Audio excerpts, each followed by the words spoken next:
በጣም ጥሩ። እስልምና እስላማዊ የሆነ ባርነትን ይፈቅዳል። በእስልምና እስከዛሬቱ ቀን ድረስ ምንም አይነት ባርነትን የሚከለክል መሰረት አልተገኘም። ለመሆኑ ለምንድነው እስልምና ይህን የባርነት ሐሳብ የሚነዛው?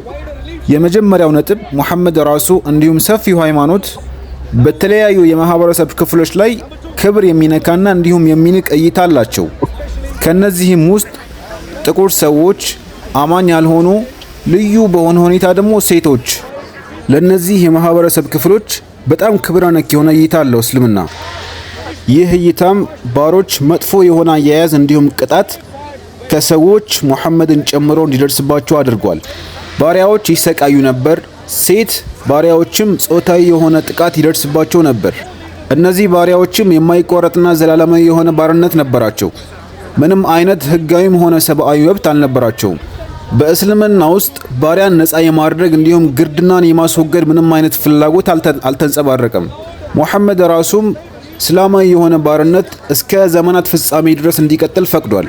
ስለዚህ እኔ እያልኩ ያለሁት እስልምና ለእንደዛሬው አይነት ቀን በጣም መጥፎ የሆነ ሞዴል ነው። ምክንያቱም በእስልምና ህግ ባርነት እስከ ዛሬ ድረስ ያልተወገደ እንዲሁም እስከ ቀናት መጨረሻ የማይወገድ የሆነ ህግ ስለሆነ። በአንጻራዊነት ወደ መጽሐፍ ቅዱስ ስንመጣ መጽሐፍ ቅዱስ ማንኛውንም የሰው ልጅ እኩል ነው ብሎ ያስባል። መጽሐፍ ቅዱስን እንዲሁም ኢየሱስን ከሙሐመድ ጋር ስናነጻጽር ኢየሱስን ከ21ኛው ክፍለ ዘመን ሁኔታ ጋር የሚጣጣም አካል ሆኖ እናገኘዋለን። ዘረኝነትን የሚጸየፍ ባርነትን የሚጠላ የሆነ አካል ነው ኢየሱስ።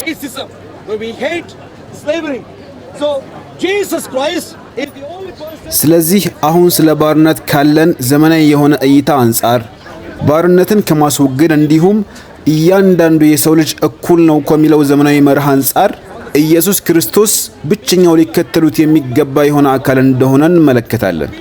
ሙሐመድ በአሁን ዘመን ላሉ ሰዎች ጥሩ የሆነ ምሳሌ አይደለም። በዚሁም ምክንያት ሙሐመድ ተቀባይነት ሊኖረው አይገባም። በተያያዘ ሁኔታ እዚህ ላለው ሙሐመድ ጥያቄ አለኝ። ሙስሊሞች ነብይ ብሎ የሚጠሩት ሙሐመድ ሙስሊሞቹ በፈለጉና ባሳቸው ሰዓት ከምርኮኞች ጋር ጾታዊ ግንኙነት እንዲያደርጉ ይፈቅድላቸዋል። ይህንን ተግባር በዚህ ዘመን ለመተግበርና ለመከወን ጥሩ የሆነ መንገድ ነው ብለህ ታስባለህ?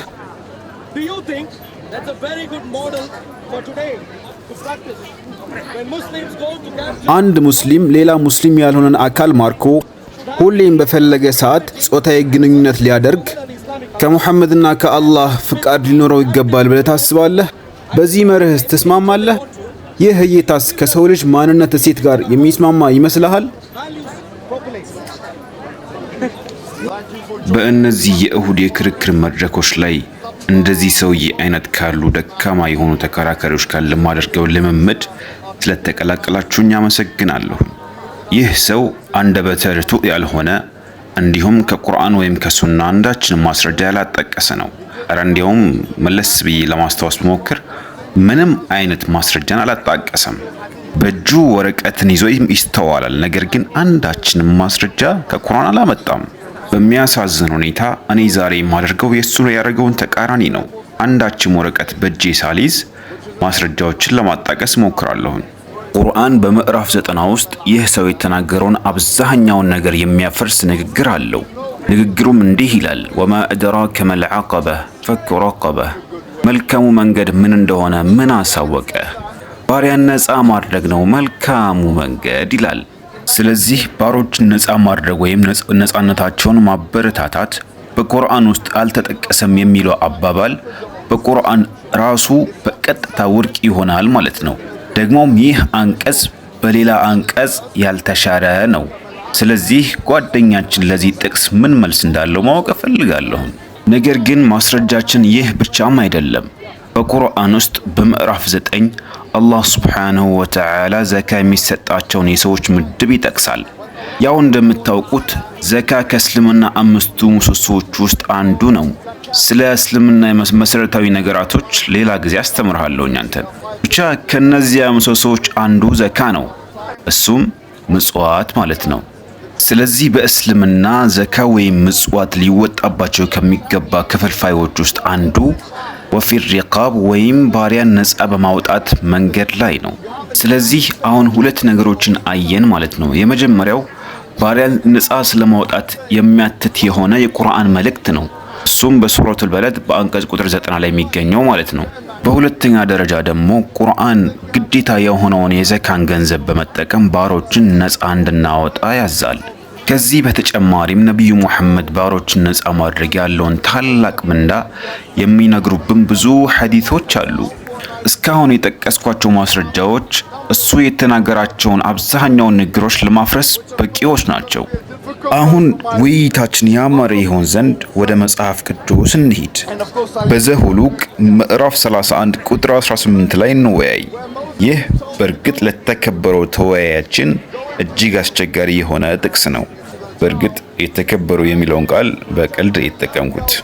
እዚያ ጥቅስ ላይ ሙሴ ወደ ከተማው እንዲገባ ይታዘዛል።